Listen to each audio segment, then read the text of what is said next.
guess the title explains what I'm going to be talking about. We didn't want to title it.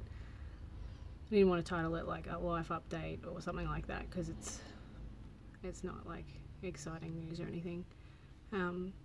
So yeah, I've been even more missing in action. If you've seen one of my last videos, you would know that my dad was sick, and he was only diagnosed in January. Like, today's the start of March, so I was going to say last month, but it was the month before. But I guess 2 months ago, like less than 2 months ago, with thyroid cancer. And yeah, I thought I'd just share with you what happened and how I feel, I guess. So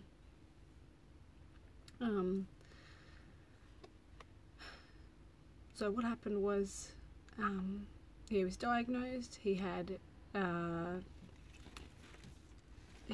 first round of chemo, which almost killed him. He ended up in ICU. That was before Australia Day. And from then on, it was clear that he wasn't, he didn't have long left to live. Like, sometime after that, it was clear that he's not going to beat it. And so he started some radiation in February. I can't remember dates, but yeah, he started radiation. He had like 5 to 7 rounds, and then he went home for a few days, and a nurse was coming out to check him daily, and she wasn't happy one day, like 4 days after he'd gotten home, so not long after the radiation treatment. And so she said, I want you to go back in hospital. And I found out from his wife that he was back in hospital, and I didn't feel like, I just thought that was normal. And then later that day, she called me. She was crying on the phone, so I knew it wasn't good. So it was too late to get a flight out from here, because or from the other airport as well, because there was no flights going. And yeah, so I told myself if he made it through the night, this was last week, if he made it through the night, that I'd go down and see him, because he is interstate. I should have said that. He lives in Melbourne, I live in Queensland. So yeah, so I told myself if he makes it through the night, I'm going to go down. And his wife told him that even though he wasn't awake, because he couldn't be roused, like, he went into hospital okay, and about 5 to 7 hours later on that day last week, he was asleep. He was breathing by himself, but you couldn't rouse him. So she spoke to him even though he couldn't hear. So yeah, she told him I was coming, and so I went down with Zoe. And well, yeah, we went straight from the airport to the hospital, and as soon as I walked in that room and saw him there, I just knew he wasn't going to make it. You can just tell he looked really sick. His breathing was really bad, and they were just, I guess, making him comfortable. They didn't think he was going to make it either, and he didn't. So we spent a lot of time, like the rest of the night there. I spoke to him, but, he wasn't awake. So, sorry, this is really hard. I thought maybe leaving it a little bit might be easier to talk about it, but it's not. Anyway, so Zoe and I stayed till about 11 o'clock at night, and the next morning he passed away. So he happened to pass away on Zoe's birthday, which I didn't tell her. I didn't tell her till a few days later. I don't want her to remember that every birthday that's the day that Granddad died. So that's just, I just can't believe it. Like, and my brother went back in. I've only got one brother, and he went back in to go see Dad after he'd passed. I didn't really want to, but I did end up going. And it was it was actually probably better seeing him like that than it was with him trying to breathe. His breathing was awful.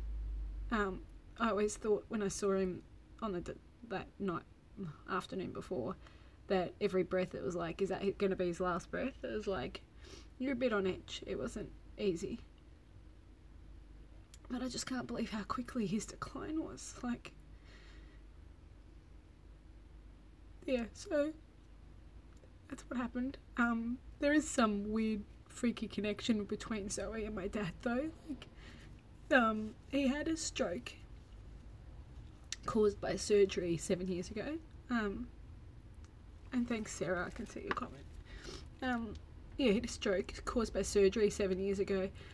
They were doing a procedure and they caused a bleed and they caused a stroke. And that was when I was like 6 to 7 months pregnant with Zoe.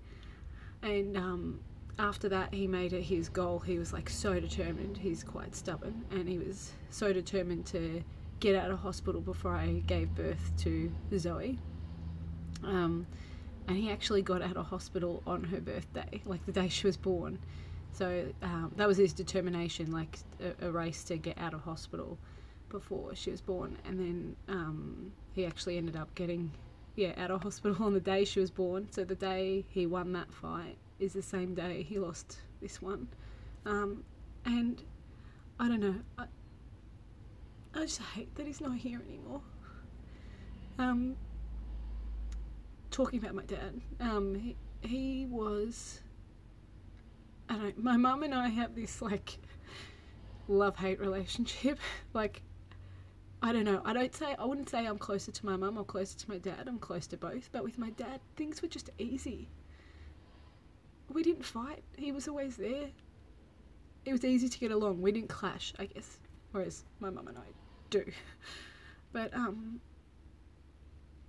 yeah, it was just I thank you again for those that are writing messages while I'm doing this. But yeah, it was just easy with Dad, and I felt like my dad knew everything. To me, like, you know, I'm his daughter, so it was like he was the perfect dad to me. He didn't make decisions I agreed with, but he was still there for me. He was still my dad.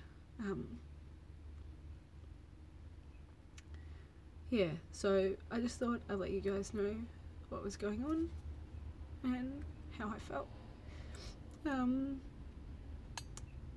What else was I going to say?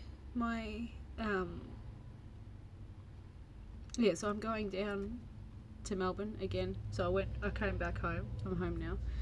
I'm going back down to Melbourne for the funeral soon. And I'm taking Zoe down. I don't know if I'm going to take her to the actual funeral. It's hard to, I don't know. There's no right or wrong answer. Like, she knows he's died. And she's the only one of my kids that really sort of understands.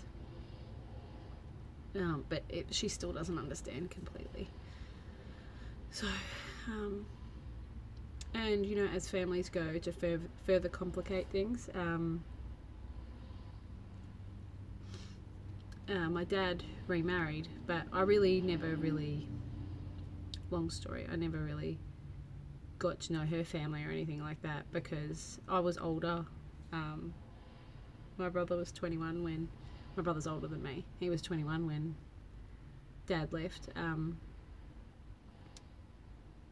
and her family didn't know about us. They only found out the day before my dad died and like when my dad's died. So my dad and his partner never had any kids, and she doesn't have any kids of her own. But yeah, so now I have a funeral to attend with people who had no idea that we even existed. So the whole thing's pretty complicated, but yeah, it just sucks. Like, I cannot believe how tired I am. Just so tired.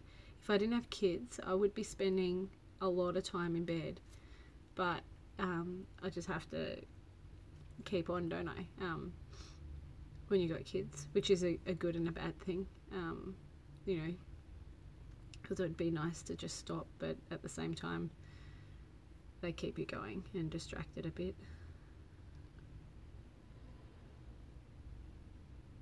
Yeah, I just can't believe how much, you know, even being an adult, losing a parent, and I feel like I'm too young to lose a parent, but yeah, like how much losing a parent makes you just feel like a little girl again, like a little kid again. So anyway, that's where I'm at. I just thought I'd give you guys this update. Not a great one, but yeah, I'll be back again soon, obviously.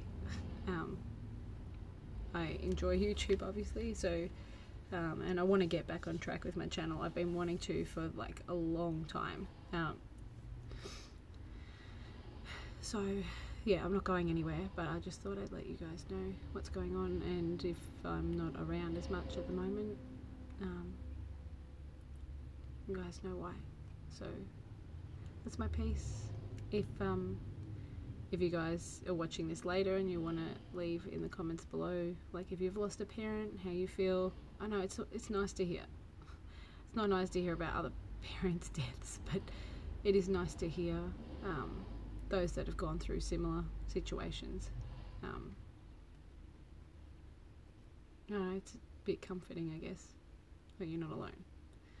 So yeah, I will leave that here. You can leave any other questions or comments below if you like, and hopefully you'll see me again soon, but yeah, I still have a funeral to attend, which I know is going to be really hard, but and it's been so hard, like even organising for the funeral, like digging up old photos and stuff, just like, and listening to songs. There's one song that his wife said he wanted played at his funeral, and I just have that playing over and over in my head. Yeah. Anyway, I'll leave it there because I'm rambling more than I usually ramble. And yeah, thanks for watching, and yeah, sorry it's not a great video, but I haven't really lost people close to me, so this, you know, like my grandparents have died as I've been adults, and that was hard, but it's on